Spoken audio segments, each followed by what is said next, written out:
It was supposed to be a normal day in Michael Jackson's life, as normal as life could ever be for the most famous man on the planet. Surrounded by security, fans, and flashing cameras, Michael moved through the world carefully, always aware that one wrong moment could turn dangerous. But on this day, danger didn't come from chaos or crowds. It came suddenly, quietly, and far closer than anyone expected. In a matter of seconds, everything changed. What happened wasn't just a scare. It wasn't just a rumor. It was an incident that left Michael shaken to his core, forced him to confront his own mortality, and permanently alter how he lived, trusted, and protected himself.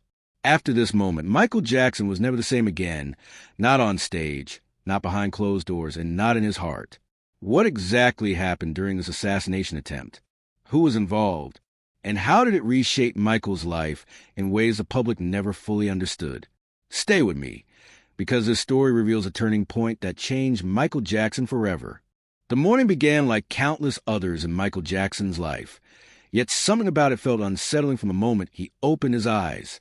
There was no obvious reason for the unease, no nightmare, no alarming phone call, but a quiet heaviness lingered in his chest, the kind that made breathing feel slightly more deliberate. Michael lay still for a moment, listening to the distant hum of the estate waking up around him, trying to shake the feeling away. He had learned over the years to trust his instincts, but he had also learned to ignore them when life demanded forward motion. Schedules waited for no one, not even him. Meetings, rehearsals, and obligations stacked endlessly, and that day was no different. Michael rose slowly, already exhausted despite having barely begun the day. Security had been tightened again. It always was, but lately it felt different, more rigid, more tense. His head of security spoke in clipped sentences, eyes constantly scanning corners and reflections. Michael noticed these things even when no one explained them to him. Living under constant protection sharpened awareness in ways few people could imagine. As he dressed, Michael stared at his reflection longer than usual. His face looked thinner, paler. His eyes, always expressive, carried a depth of fatigue that couldn't be hidden by makeup or lighting. Fame had taught him how to perform strength, but mirrors had a way of stripping performance away. He was scheduled to attend a private industry event later that afternoon. Nothing massive, nothing publicized widely, but word traveled fast when his name was involved. Michael knew that even a quiet appearance could attract attention, both welcome and dangerous. He hesitated before leaving his room, placing a hand briefly over his chest, steadying himself. The drive was smooth, yet the air inside the vehicle felt heavy. Traffic passed. City noise flowed by, and fans gathered at familiar intersections, hoping for a glimpse. Michael waved gently, offering soft smiles that came naturally despite the tension inside him. He had always believed kindness mattered, even when fear whispered otherwise. But as they neared their destination, something shifted. Michael felt it before anyone said a word. The driver slowed. Security radios crackled with hushed urgency. Eyes darted, doors locked, and suddenly the calm choreography of protection turned sharp and alert. Michael leaned forward slightly, his heart beginning to race. "What's happening?" he asked quietly. No one answered immediately. That silence said more than words ever could. Outside, a disturbance rippled through the small crowd that had formed unexpectedly. Shouts overlapped. Someone pushed forward. Another voice rose, angry and frantic, cutting through the noise like a blade. Michael couldn't make out the words, but the emotion behind them was unmistakable. Fear. In seconds, security moved. Doors were opened and closed again. Someone shielded Michael with their body. Another voice shouted commands. Time seemed to slow, stretching thin as adrenaline surged through the air. Michael's mind raced, not with panic, but with clarity. He thought of his children. He thought of his mother. He thought, briefly and painfully, about how fragile life truly was beneath all the spectacle. Then it happened. A sudden motion near the perimeter. A sharp sound, not loud, but wrong. The kind of sound that doesn't belong. Security reacted instantly, pulling Michael down, covering him completely.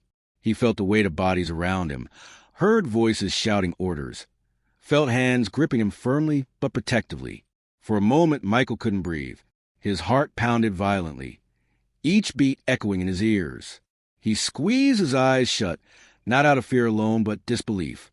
This wasn't supposed to happen. Not like this. Not here.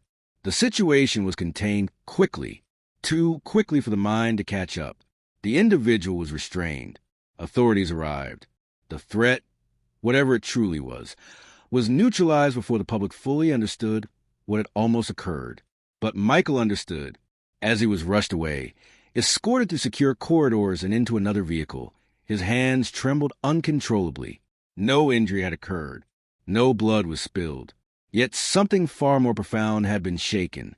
The illusion of safety. Back at the estate, doctors insisted on checking him, though he resisted at first. He didn't feel hurt physically, but his body betrayed him. His pulse was erratic, his breathing shallow. Shock doesn't always announce itself loudly. It settles quietly, deep in the bones. When he was finally alone, Michael sat on the edge of his bed, head in his hands. The silence pressed in louder than any crowd. His thoughts replayed the moment again and again. The sudden movement, the sharp sound, the realization that his life could have ended in an instant. He had lived with danger his entire adult life. But this was different. This wasn't abstract. This wasn't a distant threat intercepted quietly by security teams. This was close, personal, real.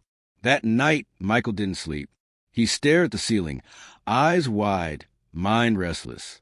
He thought about the people who loved him, the people who depended on him, and the countless strangers who felt connected to him in ways he could never fully understand. Fame brought adoration, but it also brought obsession, resentment, and unpredictability. For the first time in a long while, Michael allowed himself to admit a truth he usually buried beneath optimism and hope. Someone had wanted to hurt him, and whether the world ever learned the full details or not, Michael knew one thing with painful certainty. This moment marked the beginning of a new chapter in his life, one shaped by heightened fear, deeper caution, and an unshakable awareness that his time was never guaranteed. The assassination attempt didn't end his life that day, but it changed how he lived it forever. The hours following the incident passed in a strange blur, as if time itself had lost its rhythm. Michael Jackson remained inside his home, surrounded by security personnel who spoke in low, controlled voices, careful not to alarm him further. The danger had passed, they assured him, but the echo of it lingered in every quiet corner of the house. What unsettled Michael most was not what had happened, but what almost had. He replayed the moment endlessly in his mind, not as a dramatic explosion of chaos, but as fragments. The sudden tension in the car, the shift in the air, the sound that didn't belong. It haunted him precisely because it was subtle. Violence didn't always announce itself with spectacle. Sometimes it arrived quietly, disguised as coincidence. Doctor confirmed what everyone already knew. He was physically unharmed. His body showed no bruises, no cuts, no signs of impact. But when one of them gently suggested that shock could linger long after danger passed, Michael nodded silently. He didn't need an explanation. He felt it. His hands still trembled when he tried to hold a glass of water. His heart raced without warning. Every unexpected sound made his muscles tighten instinctively. This wasn't fear in the moment. It was fear that had settled in, refusing to leave. That evening, Michael asked for everyone to leave him alone. Security resisted at first, but he insisted. He needed silence. Not the artificial quiet enforced by guarded walls and locked doors, but true solitude, the kind where thoughts had room to breathe. Reluctantly, they agreed, remaining nearby but out of sight. Michael sat in the dim light of his living room, the soft glow of a lamp casting long shadows across the floor. The house, usually a place of comfort, felt unfamiliar. Every window seemed like a vulnerability. Every hallway felt longer than it should. He thought about the person who had caused it all, not with anger, but with confusion. Why him? Why now? Was it hatred? Obsession? A desire for attention? Michael had spent his life trying to understand human behavior, believing deeply in empathy and compassion. But moments like this tested that belief. How could someone want to harm a person they had never truly known? His thoughts drifted backward to childhood, to the relentless pressure being seen, watched, evaluated. He had been conditioned early to believe that visibility was unavoidable, that privacy was a luxury he would never have. Still, he had always tried to believe that love outweighed danger. That belief cracked that night. Later, a trusted member of his team brought him a report. Michael hadn't asked for details, but they felt he should know. The individual had not been part of any organized plot. No grand conspiracy. Just a person, unstable and unpredictable, who had managed to get too close. That frightened him more than any calculated plan ever could. You can prepare for systems. You can guard against patterns. But chaos? Chaos slips through cracks. Michael folded the report carefully and set aside. He didn't want to read it again. He didn't want to know the name, the face, the background. Knowing wouldn't make him safer. It would only make the fear more personal. That night, he finally allowed himself to cry. Not loudly, not dramatically. Just quiet tears that fell without resistance. Tears for the years spent under constant scrutiny. Tears for the version of himself that had believed kindness alone could shield him. Tears for the realization that no amount of good intentions could guarantee safety. His thoughts turned, as they always did, to his children. The idea that something could happen to him, to leave them without a father, sent a wave of panic through his chest, so sharp it nearly took his breath away. He stood abruptly, pacing the room, pressing his hands against his temples as if he could physically push the images away. "I have to protect them," he whispered to the empty room. The irony was cruel. He had built his entire life around protecting others, his family, his fans, children around the world. Yet now he felt powerless to protect even himself. The following days brought changes. Security protocols doubled. Routes were altered. Appearances were canceled without explanation. Michael noticed the tension in everyone around him, the careful glances, the heightened alertness. Even conversations felt guarded, as if the house itself was holding its breath. Fans noticed too. Rumors began to circulate online and in tabloids. Some claimed he was ill. Others suggested he was unstable, hiding from imaginary threats. Michael read none of it directly, but he felt the weight of public speculation pressing in, distorting the truth as it always did. What no headline could capture was the internal shift taking place. Michael became quieter, more introspective. He spent long hours alone, writing, reflecting, praying. He questioned things he had once accepted without hesitation. Fame, exposure, sacrifice. Was it worth the constant risk? Had it ever been? One evening, while sitting at his piano, his fingers resting lightly on the keys without playing, a realization surfaced slowly, painfully.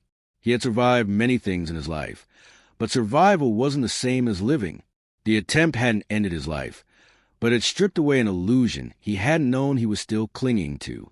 The illusion that danger was always distant, that it happened to others, that love for millions somehow balanced the hatred of one. From that moment on, Michael knew something had to change. He didn't yet know how, only that the man who had woken up that morning was not the same man who now sat in the quiet, listening to his own heartbeat. The storm had passed, but the silence it left behind was louder than anything he had ever heard. The days that followed felt heavier than the moment of danger itself. Michael Jackson had survived the incident, but survival came with a cost he hadn't anticipated. Each morning he woke with the same tightness in his chest, the same awareness that something fundamental had shifted.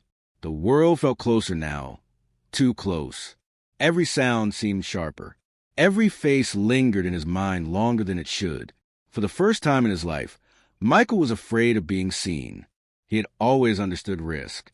Fame had taught him that early. But this was different. This wasn't about tabloids or false accusations or invasive cameras. This was about physical vulnerability, the undeniable truth that his body, like anyone else's, could be harmed. And that realization unsettled him deeply. Michael began canceling appearances quietly, not with dramatic announcements or explanations, but with polite apologies and vague statements about rest and recovery. His team supported him, though they were clearly concerned. They had never seen him withdraw like this before, not even during his darkest public battles. Behind closed doors, Michael struggled with the weight of a question that refused to leave him alone. How much more can I endure?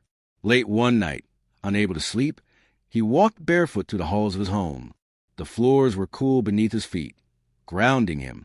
He paused outside his children's rooms, listening to the soft rhythm of their breathing. Prince, Paris, blanket. The sound steadied him, even as it broke his heart. They were everything. The thought that they might one day grow up without him, because of something senseless, random, and preventable, filled him with a quiet panic he could no longer ignore.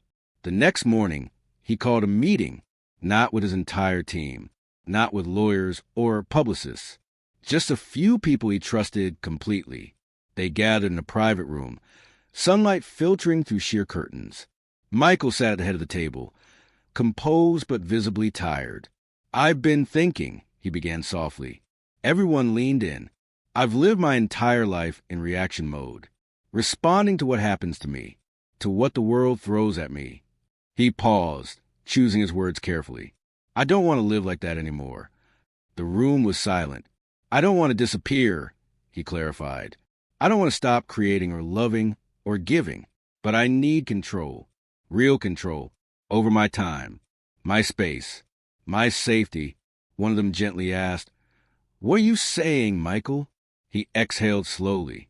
"I'm stepping back, not forever, but long enough to rebuild something safer, smaller, more real." The word smaller startled him. Michael Jackson had never been small, his presence, his influence, his reach. Yet as he spoke, it became clear he wasn't talking about diminishing himself. He was talking about protecting himself. "I want fewer public appearances, fewer crowds, more boundaries," he continued. "I want to choose when I'm visible, not feel hunted by it." Some nodded. Others looked uncertain. The industry wasn't designed for boundaries, especially not for someone like him. But Michael didn't waver. "I nearly lost everything," he said quietly. "Not because I did something wrong, not because I was careless, but because someone decided my life didn't matter. I can't ignore that." That afternoon, he retreated into his private studio. Music had always been his refuge, but now it felt different. The notes he played were slower, more introspective. There was less performance, more confession. He sang softly, not for an audience, but for himself. The lyrics that emerged weren't about spectacle or triumph. They were about fear, about survival, about wanting peace without disappearing. As the sun set, Michael sat alone, listening to playback. Tears filled his eyes, not from sadness, but from clarity. He realized something profound. For the first time, he wasn't trying to prove anything. That evening, he spoke with his mother. Her voice, calm and steady, grounded him as it always had. He told her everything, not just about the incident, but about the fear that lingered, the exhaustion he felt, the desire to change. She listened without interrupting. When he finished, she said simply, "You've given the world so much, Michael. It's okay to protect what's left of yourself." Her words lifted something heavy from his chest. In the days that followed, plans began to take shape. Not public ones, private ones. Adjustments to security that felt less suffocating. Changes to a schedule that allowed him to breathe. Moments carved out just for being a father, a man, a human being. Yet even as he rebuilt, the memory of the attempt stayed with him, not as terror, but as a reminder that life is fragile, regardless of fame. That love doesn't cancel danger, and that survival isn't guaranteed, no matter how many people believe in you. One night, standing alone on his balcony, the city lights glowing beneath him, Michael made a silent promise to himself. "I will not let fear define me, but I will no longer ignore it." The attempt had not ended his life, but it had changed the way he chose to live it. And though the world wouldn't notice the shift immediately, everything, from that moment on, was different. The weeks after Michael Jackson's decision to step back were quieter on the surface, but beneath that calm, forces were moving. What had happened that day, the incident everyone whispered about but no one fully understood, was no longer being treated as an unfortunate accident. It was becoming something else, an investigation. Michael had avoided thinking about it. He didn't want to relive the fear, the chaos, the feeling of vulnerability that still clung to him like a shadow. But the truth had a way of demanding attention, whether he was ready or not. One afternoon, his head of security requested a private meeting. Michael immediately sensed the weight in his tone. They sat across from each other in a quiet room, doors closed, phones off. The security chief placed a thin folder on the table, but didn't open it right away. "We didn't want to bring this to you until we were certain," he said carefully. "But we are now." Michael's hands folded together, his expression calm but alert. Certain of what? That this wasn't random. The words landed heavier than any headline ever had. The security chief opened the folder, revealing photographs, reports, timelines. Michael recognized none of the faces, yet felt an immediate chill. There were warning signs, the man continued. Behavioral patterns. Messages intercepted afterward. The individual wasn't just acting on impulse. He had been tracking your movements for weeks. Michael closed his eyes briefly. "So it was planned," he said quietly. "Yes." The silence that followed was thick, suffocating. For a moment, Michael felt as though the room had shrunk around him. The idea that someone had studied him, not as an artist, not as a symbol, but as a target, sent a cold wave through his body. "Why wasn't I told earlier?" Michael asked. "We didn't want to cause unnecessary fear before we had clarity," the security chief replied. "But now, you deserve to know the truth." Michael nodded slowly.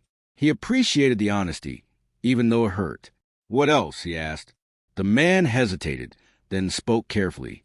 "There's reason to believe this wasn't the first time someone got dangerously close. Just the first time it escalated this far. That was the moment something shifted inside Michael. All those years of strange encounters. The uneasy feeling in certain crowds. The instinctive tightening in his chest when someone stared too long. He had dismissed them as paranoia, occupational hazard. Now he wondered how many times danger had brushed past him unnoticed. "I've lived my life assuming love would protect me," Michael said softly. "That people's affection would outweigh their darkness." His security chief didn't interrupt. "But love doesn't cancel instability," Michael continued. "And fame doesn't attract only kindness." That night, Michael couldn't sleep. He sat at his piano in near darkness, playing slow, fragmented melodies. Each note carried questions he had avoided for decades. Was the world truly as dangerous as it felt now? Or had it always been, and he was only just seeing it clearly? At some point, he stopped playing and simply sat there, staring at his reflection in the polished surface of the instrument. He looked thinner, older, not physically, but emotionally. For the first time, he acknowledged something he had never said out loud. "I am tired." Not tired of music, not tired of people, tired of being exposed. The following day, Michael asked to speak with investigators directly. His team advised against it, suggesting they handle everything. But Michael insisted. "I've spent my life having others speak for me," he said. "This time, I want to listen." The meeting was factual, clinical, devoid of drama. Names were withheld. Motives were discussed carefully. Mental health factors were considered. Nothing was sensationalized, but one sentence stayed with him long after the meeting ended. He believed he was entitled to you. That idea disturbed Michael deeply. Entitlement. The belief that access to him, his body, his presence, his life, was something owed, not granted. It reframed everything. The crowds, the hands reaching for him, the demands disguised as devotion. Michael realized that what frightened him most wasn't the violence itself, but the mindset behind it, the erasure of his humanity in someone else's imagination. That evening, he sat with his children at dinner. They laughed, talked about school, argued playfully. Michael watched them closely, memorizing the way they smiled, the sound of their voices. He wondered how much of the world he would have to shield them from, and how much he could realistically control. Prince looked up suddenly. "Dad, are you okay?" Michael hesitated, then smiled gently. "I am. Just thinking." "About what?" "About how important it is to listen to your instincts," Michael said, "and to protect what matters." Paris reached for his hand. Blanket leaned closer. In that moment, Michael understood something with painful clarity. His life was no longer just his own to risk. Later that night, he made another decision. He wouldn't speak publicly about the attempt, not yet, but he would speak differently going forward, with more intention, more honesty, less illusion. He would stop pretending that love alone was enough. The truth had emerged, not just about what happened, but about the world he lived in. And now that he saw it clearly, he knew he could never unsee it. What came next wouldn't be louder. It would be deeper and far more personal. Surviving something changes a person in ways that are invisible to the outside world. For Michael Jackson, the days after the truth emerged were filled with quiet realizations rather than dramatic reactions. There were no public statements, no visible breakdowns, no headlines announcing his inner shift. But internally, everything had moved. He woke earlier now, not because he was rested, but because sleep no longer held him gently. Dreams came sharp and fragmented. In them, crowds blurred into faceless masses, applause twisted into noise, and familiar smiles and intentions he could no longer trust. He would wake with his heart racing, the echo of danger still clinging to him. And yet, each morning, he rose calmly. Michael had learned long ago how to function through fear. What troubled him most wasn't a memory of the incident itself. It was a realization that he had survived countless things without ever calling them survival. Emotional assaults, psychological pressure, loneliness disguised as fame. Now, one physical threat had forced him to acknowledge what he had been enduring all along. He began spending more time alone, but not in isolation. He walked his ground slowly, deliberately, feeling the earth beneath his feet, as if grounding himself in something real. He listened to birds, wind, silence. These were sounds that did not want anything from him. One afternoon, he sat with a trusted confidant, someone who had known him long enough not to be intimidated by the name Michael Jackson. "I don't feel afraid," Michael said thoughtfully. "I feel awake." The confidant nodded. "Sometimes fear wakes us up."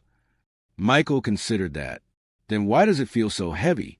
"Because awakening comes with responsibility," the man replied. "You can't unknow what you now know." That stayed with Michael. Responsibility. For years, he had carried responsibility for others, his family, his fans, his team. But now there was a different kind pressing on him. Responsibility to himself. To acknowledge limits. To admit vulnerability. To stop pretending invincibility was part of his role. The incident had forced a mirror in front of him, one he could no longer look away from. It showed a man who had given endlessly, absorbed endlessly, and protected others while neglecting his own boundaries. And boundaries, he realized, were not rejection. They were survival. Michael began quietly adjusting things. Not drastic changes, small, intentional ones. Fewer spontaneous appearances, more controlled environments, clearer protocols, but more importantly, clearer emotional boundaries. When someone demanded access, he no longer felt compelled to soften the refusal. When expectations pressed in, he learned to say, "Not today." Each time he did, guilt followed closely behind. He had been conditioned to believe that denying access meant denying love. That protection equaled distance. But something else emerged alongside the guilt. Relief. He wasn't abandoning people. He was choosing himself. One evening, while sitting alone in a dimly lit room, Michael played a recording from years earlier, a song he had never released. His younger voice filled the space, raw and searching. As he listened, tears welled in his eyes.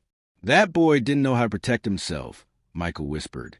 "But I do now." He felt an unexpected wave of compassion, not from others, but toward himself. The world often framed him as fragile, broken, strange. But surviving meant something different. It meant resilience forged quietly, without applause. In conversations with professionals, Michael began exploring the idea of trauma, not as weakness, but as imprint, how repeated exposure to danger, pressure, and invasion rewires the nervous system, how hypervigilance becomes a default, how trust fractures slowly, not all at once. Everything made sense now. The exhaustion, the sensitivity, the instinct to retreat. He wasn't failing. He was responding. This reframing gave him something precious. Permission. Permission to rest without guilt. Permission to step back without apology. Permission to be human. At home, his children noticed subtle changes. Their father laughed more softly, hugged longer, listened more intently. He was present in a way that felt grounded, not distracted. One night, Prince asked him, "Dad, are you okay now?" Michael smiled gently. "I'm learning how to be." That was the truth. He wasn't healed. He wasn't finished processing. But he was no longer running from understanding. The incident had taken something from him. Illusion, perhaps, but it had also given him clarity. And clarity, while painful, was powerful. Michael began writing again, not for an album, not for release. Just writing. Thoughts, questions, sentences without melody. One page read, "I survive because something bigger than fear lives in me. But I won't confuse survival with obligation anymore." He closed a notebook, feeling something settle inside his chest. For the first time, survival didn't feel like something he owed the world. It felt like something he owned. And as the days passed, Michael understood that what came next wasn't about avoiding danger.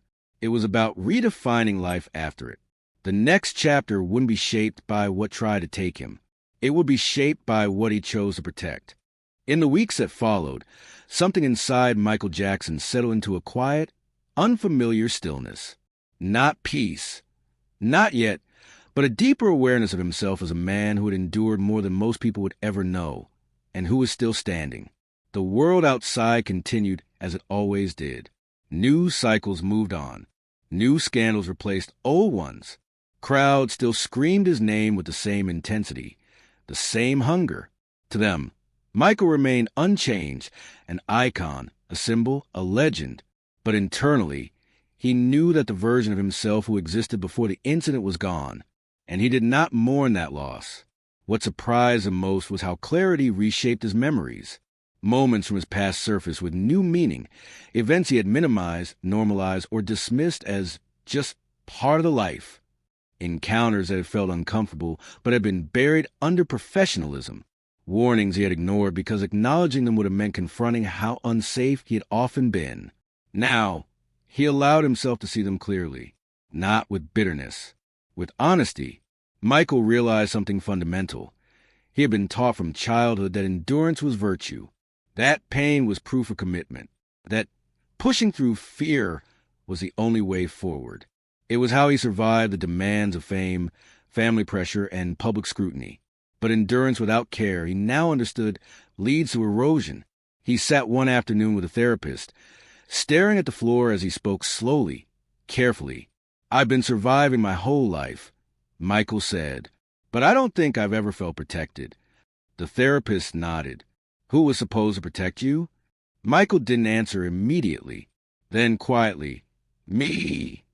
That realization landed heavily. For the first time, Michael accepted that waiting for the world to change was not an option. The world had never been gentle with him. It admired him, consumed him, idealized him, but gentleness was not part of the contract. Protection had to come from within. He began redefining strength, not as silence, not as sacrifice, but as discernment. Who deserved access to him? Who respected boundaries? Who listened when he said no?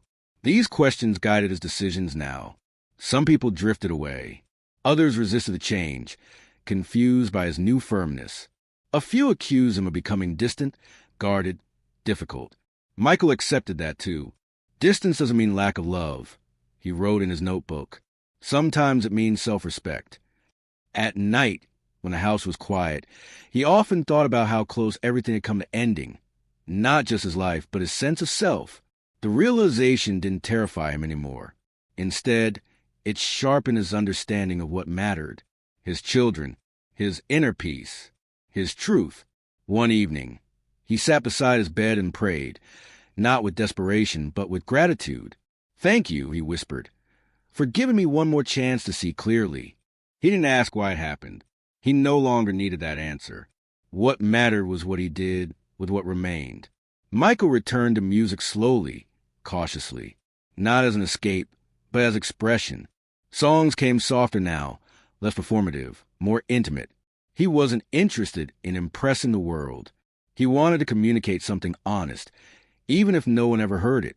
In one unfinished lyric, he wrote, "I walk through fire wearing a smile, but flames don't care who you are. I live because I finally stopped pretending." That pain was normal. He closed a notebook, feeling a strange mix of sadness and relief. The world would never fully understand him.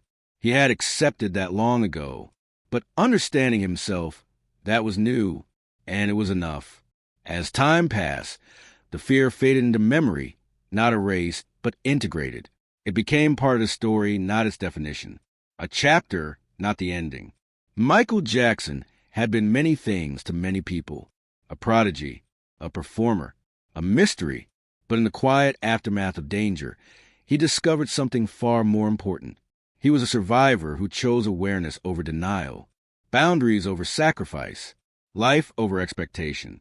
And that choice, quiet, unseen, deeply personal, changed everything. Not because the world noticed, but because he did.